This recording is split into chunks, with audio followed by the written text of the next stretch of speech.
Praise the lord. పునరుద్ధానుడైన యేసుక్రీస్తు నామంలో మీ అందరికీ శుభాభివందనాలండి. బాగున్నారా? యేసయ్య మీ అందరినీ ఆశీర్వదించును గాక. అనుదిన వాత్సల్యత అనునేటి వాక్య ధ్యానాంశాన్ని ఈ ఉదయకాలం ధ్యానించుకుందాం రండి. పరిశుద్ధ బైబిల్ గ్రంథములో నుంచి మొదటి సమూయేలు గ్రంథం 2వ అధ్యాయము 30వ వాక్య భాగంలో చివరి లైన్ నేను చదువుతున్నాను. వీలైతే బైబిల్ తెరిచి వాక్యాన్ని గమనించండి. నన్ను ఘనపరుచు వారిని నేను ఘనపరుచుదును, యేసయ్యకి మహిమ కలుగును గాక. దైవజనమా అన్నట్టు ఈరోజు ఆదివారం కదా, త్వరగా లేచి మీరు కుటుంబంతో దేవుని మందిరానికి వెళ్ళాలిగా. చాలామంది అశ్రద్ధ చేస్తున్నారేమో, జాగ్రత్త. దేవుని సన్నిధిని ఎప్పుడు కూడా తక్కువ అంచనా వేయొద్దు. దేవుని సన్నిధికి వెళ్లకుండా అశ్రద్ధ చూపొద్దు. అది నీ జీవితంలో చాలా నష్టాన్ని కలగచేస్తుంది. యవనస్తుడా, ఓ యవన బిడ్డ, ఓ ప్రియమైన తండ్రి, సంఘంలో దేవుడు నీకు ఏదైనా పరిచర్య అప్పచెప్పుంటాడేమోగా. వద్దున్నెళ్ళే నీకు అప్పగించబడిన పరిచర్యలో నమ్మకంగా చేయి. బైబిల్లో హెబ్రీ 6:10 ఒక మాట ఉంటుంది, పరిశుద్ధులకు చేసిన పరిచర్య మరచుటకు దేవుడు అన్యాయస్తుడు కాదంట. వారేదో అన్నారని, వీరేదో అన్నారని, నేను లేకపోతే అక్కడ నడవదని, రకరకాల భిన్నాభిప్రాయాల మధ్యలో నువ్వు ఉంటే ఎంత నష్టపోతావో తెలుసా? తరతరాల ఆశీర్వాదానికి బదులుగా శాపం మన మీదకి వస్తుందేమో. తమ్ముడా, నిన్నే ప్రభు జ్ఞాపకం చేస్తున్నాడు. అశ్రద్ధగా ఉండొద్దు. వారి మాటలు వీరి మాటలు చెవులో పెట్టుకొని బాధపడొద్దు. విశ్వాసమును కర్త అయిన యేసును చూస్తూ వెళ్ళి నీకు అప్పగించిన పని నువ్వు చేయి. ఆ పరిచర్యను మర్చుటకు దేవుడు అన్యాయస్తుడు కాదు, నూరంతల ఫలము దేవుడు తరతరాలు మీకు అనుగ్రహించును గాక. చదువుబడిన ఈ వాక్య భాగంలో నన్ను ఘనపరచు వారిని నేను ఘనపరుస్తాను అన్నాడు. ఈ రోజున చాలా మందికి ఘనత రావట్లేదు. ఈ రోజున చాలా మందికి ఎక్కడ చూసిన నింద అవమానమే కానీ ఘనత కలగటం లేదు. పేరు లేదు, ఊరు లేదు, కీర్తి లేదు. ఏమండి, ఎక్కడ వేసిన గొంగలి అక్కడే అన్నట్లుగా ఉంటున్నారు. ఎక్కడ పోయినా సరే ఘనతకు బదులుగా అవమానము, నింద, కన్నీళ్ళ మధ్యలో కాపురం చేస్తున్నారు. ఏంటో తెలియట్లేదండి.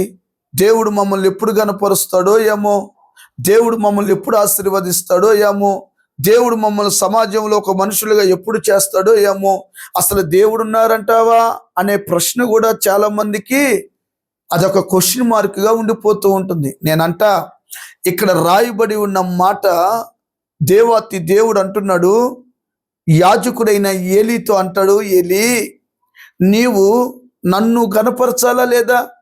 ఉద్యోగం ఇచ్చిన అధికారికి గణపరచబడాలా లేదా? డిపార్ట్మెంట్లో ఉద్యోగం నీకు ఇస్తే అధికారులకి గణపరచాలా లేదా? నీకు అప్పగించిన పని ఏదైతే ఉందో దాన్ని నువ్వు గణపరచుకోవాలా లేదా?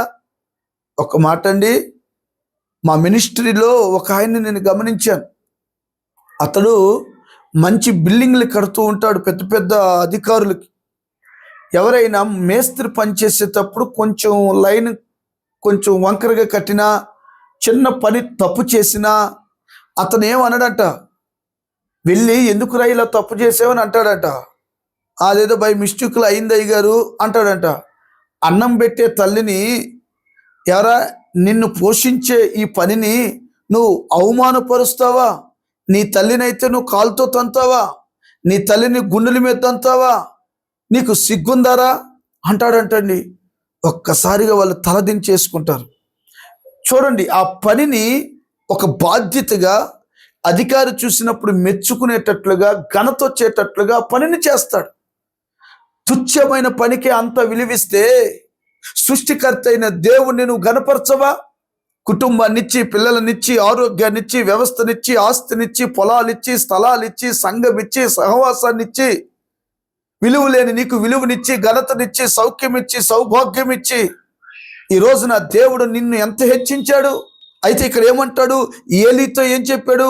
నన్ను గణపరచకుండా, ఏమండి, నన్ను గణపరచకుండా, నా సన్నిధిని గణపరచకుండా నువ్వు నీ పిల్లలను దేవుని కంటే ఎక్కువగా గణపరిచావు ఏలీ. బా, ఇది చాలా దుఃఖకరం. ఈ రోజున చాలా మంది పిల్లల్ని దైవ స్థానాల్లో పెట్టేస్తున్నారండి. పిల్లలకి ఇచ్చిన విలువ, డబ్బుకి ఇచ్చిన విలువ, ఇంటికి ఇచ్చిన విలువ, ఉద్యోగానికి ఇచ్చిన విలువ దేవునికి లేదే. తమ్ముడు, ఈరోజు టైం చూడు, 10:30 అయినా నిద్రలేగు. ఆదివారం అండి సెలవు అంటావు. ఆ ఒక్కరోజైనా దేవుని సన్నిధిలో సమయానికి వెళ్ళి గడిపేవా? నా పరిస్థితి దరిద్రంగా ఉందంటే దరిద్రంగా దీవెన ఎలా వస్తుంది? ఏలీ చూడండి, తన పిల్లలను ఘనపరిచాడు, దేవుణ్ణి అవమానపరిచాడు గనుక సిగ్గుపడిపోయాడు. పైపెచ్చు దేవుడు ఏమన్నాడు తెలుసా? నీవు ఇందు విషయంలో అశ్రద్ధ వహించావు గనుక తరతరాల్లో నీ కుటుంబంలో వృద్ధాప్యం కలిగిన వాడు ఒకడు ఉండడో. కథం. ఓప్ని ఫినెహాసు యవన బిడ్డలు చనిపోయారు. మిమ్మల్ని ఏదో భయపెట్టట్లేదండి, దేవుని వాక్యం సత్యం. దావీదు దేవుణ్ణి గనపరిచాడు, ఆయన్ని దేవుడు గనపరిచాడు. దానియేలు దేవుణ్ణి గనపరిచాడు, దానియేలుని ప్రధానుల ఎదుట దేవుడు గనపరిచాడు. ఏలీ మనుషులను గనపరిచాడు, సిగ్గుపడిపోయాడు. సూటిగా ఒక ప్రశ్న, నువ్వు దేవుణ్ణి గనపరుస్తున్నావా, మనుషులను గనపరుస్తున్నావా? జాగ్రత్త. ఇక నుంచి అయినా దేవుణ్ణి గనపరచు. ఉన్నత శిఖరముల మీద నా దేవుడు నిన్ను ఎక్కించునుగాక. తలలు వంచండి, ప్రార్థన. ప్రేమ కలిగిన మహాపరిశుద్ధుడు అయిన తండ్రి, నీకు స్తోత్రం. నన్ను గనపరచు వారిని నేను గనపరుస్తానన్నావయ్యా.